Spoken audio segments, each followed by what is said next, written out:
Hey there, I'm Stefan Kesting, and this is the Strenuous Life Podcast.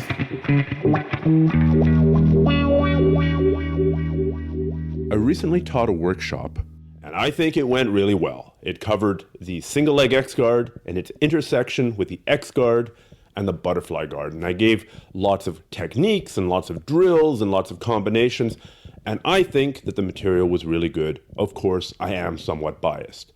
But at the end of the seminar, during sort of the closing notes, I said, just remember guys, techniques never work on the day that they're shown. This is a saying that I got from judo back in the day. Techniques never work on the day that they're shown. So if you just learned a cool technique, regardless of whether it's at a seminar or your instructor just showed it that day in class, regardless of whether it's a guard sweep, a submission, a throw, a punching combo, it doesn't matter. It's probably not going to work when you try it out on your regular training partners. And this is for a couple of reasons. Number one, you've only just been shown it. So you haven't put in the time drilling it. You're going to be doing it fairly poorly. It's not going to be instinctive yet. So instead of pulling the trigger and bam, you go into it smoothly and fast and with total confidence, you're going to be going into it in a clunky manner, not fast, not smooth, not connected well to other techniques. So you've got some work that you need to do in order to integrate into your game. Even worse, your training partner, the person that you were drilling it with when you were learning it, has also been exposed to it. They've just seen it, they felt it being applied, and they're going to recognize it. And it's a lot easier to shut down a technique than it is to apply it. If I go and I show somebody a brand new technique and they rep it twice, they're going to be better at defending that technique than they are going to be at applying that technique. So techniques never work on the day that they're shown. And this brings us to the most common error when you're learning a new technique. You learn a cool technique and you go, this is going to work really, really well on Bob. Bob always catches me with this crazy guard pass, and I think this technique's just going to totally destroy him. So you learn the technique, and the next time you see Bob, you go and you try it out on him. But because it's not smooth yet, because you haven't drilled it yet, because you haven't integrated it in your game yet, it doesn't work as well as it could. And even if it was Bob's Kryptonite, well, now it's only Bob's semi-Kryptonite. And as he goes for his crazy guard pass, and you do your half-assed technique, he just blows right through it. And then you're left with, stupid technique, doesn't work. Well, no, it might work, it might not work, but you're not in the position to make that decision. You don't have enough information yet. When you get a new technique that you think is going to fit your game, you try it out on the lightest, whitest white belt in the class. It doesn't matter if you're doing no-gi, it doesn't matter if you're doing kickboxing, it doesn't matter if you don't have a belt system. You get my point. You try out this technique on the easiest person in class that you can do it. If you're a 200-pound male, then you pick the 140-pound beginner female and you do it on her until you can do it repeatedly. Then you upgrade to the 150-pound white belt male who's just beginning. And you go up until you can get it on the 200-pound beginner white belt, and then you go back down to pick a light blue belt, and you start going up the weight categories there. Point is, you want to get good at doing the technique before you bust it out on your main training partner. So to show you a personal example, I've got a friend. I've got a sparring partner. He doesn't listen to my podcast, so I can share this. He's got a certain pass against my standing butterfly guard where he steps in between my legs and then does a knee cut across. It's not a very fancy pass, but he's really good at it. So a lot of our battle, when I'm in the guard and he's standing, is about fencing, trying to stop his leg from coming in and invading the space between my legs when I'm sitting up in butterfly guard. So I'm using shin guard, and he's trying to counter the shin guard, he's trying to step in, and we go through this little cycle. Well, recently, I've been playing with a counter to this. I'm going to get a very, very crappy shin guard. I'm going to use my hand on the outside of his knee, so he can't really step to the outside of my guard. It's going to encourage him to step into the middle of my guard, like he usually does. As soon as he steps, I'm going to invert and spin to an Imanari roll. This came out of the video that I shot, the easiest way to do an Imanari roll.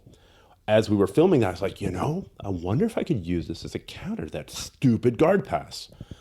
Will this work against my friend, one of my main sparring partners? I don't know, but I've been drilling this on white belts. I've worked this on a white belt 140-pound female. I've worked this on a white belt 170-pound male. And I'm going to keep on deploying it whenever I can against inexperienced people. Now, sometimes, for some techniques, it's hard to deploy them against beginners because they don't give you the exact right reaction. So you sort of have to teach them the right reaction. Like, look, here's the knee cut from standing. This is a really good guard pass, and it's something you should drill. Then you let them do it a few times, build their confidence up, and then you hit them with a counter. So you almost have to train them to give you the feed that you want. So that's the one limitation of working with light white belts, is that they don't yet know the advanced movements. So if you're working something really crazy advanced, you might not be able to apply this model with white belts. You might need to start with blue belts, or you might even need to start with purple belts if you're a black belt. But my point is, you start out with the easiest person that you can possibly deploy this on. Hopefully somebody who wasn't there at the seminar or the class where you learned the technique, or you wait a couple of days till they've forgotten it, because most people forget most techniques that they're shown. If you keep it in your head and you keep drilling it a few times on people who are not your main training partners, then once you've got the reps in, once you've figured out the ins and outs of this movement against different body types, against different styles of movements, that's when you deploy it. That's when you unleash it and go forth and crush that training partner that you've always wanted to crush. So I have not yet had a chance to try out my spinning Imanari roll counter to the knee cut guard pass versus my butterfly guard thing yet, but I'm looking forward to it because I'm getting a few more reps in every time I train. If the person isn't giving me the reps, I say, hey, just stand there and just step from there to here and let me drill it. So if I can't get it in sparring, because the person's, say they're always passing on the knees, then I make sure that we get a couple of reps in with them standing, just standing there like a doofus. And every time I get an extra rep in, I'm one step closer to pulling this off in sparring against somebody who's my level, who's roughly my weight, who's very, very good with this move. So that's one good news. That's a piece of good news that goes with techniques never work on the day they're shown, is that techniques will work days after they're shown if you get the reps in. Guess what? You have to work to make things work. Podcast listeners, there's a pretty good chance that you're listening to this on your smartphone, right? You're walking around, you got your smartphone in your pocket, you got your earbuds in, you're listening. If you've got a smartphone and you do jiu-jitsu, then you should check out my free Roadmap for BJJ app. This is a video-based app. It's an app that goes on your phone. You can check out the different sections. It's got different techniques. It's got different positions. And it breaks down the big picture of Brazilian Jiu-Jitsu for you so that you're not going to be so lost on the ground when you're training. So you're going to know kind of sort of what you should be doing in every position, along with the specific techniques that you should be using. So if you go to grapplearts.com/roadmap, there'll be links there to get this app for free, both in the iTunes store, if you've got an iPhone, or in the Android store, if you've got an Android phone. There's also Kindle versions of it out there as well. Once again, you can grab that at grapplearts.com/roadmap. That'll point you in all the right directions to get this app, whatever kind of phone you have. In addition to these podcasts, I also put out a regular newsletter on training. It's very, very jiu-jitsu centered. It's a ton of in-depth information about different aspects, different techniques, different tricks, different tactics, different training methods around jiu-jitsu, ground fighting, no-gi grappling, and even MMA a little bit. So if you go to grapplearts.com/newsletter, you can sign up for free. If you don't like what you get, there's an unsubscribe button at the bottom of every single email you're ever going to get. We'll part as friends, no harm done, you tried it out.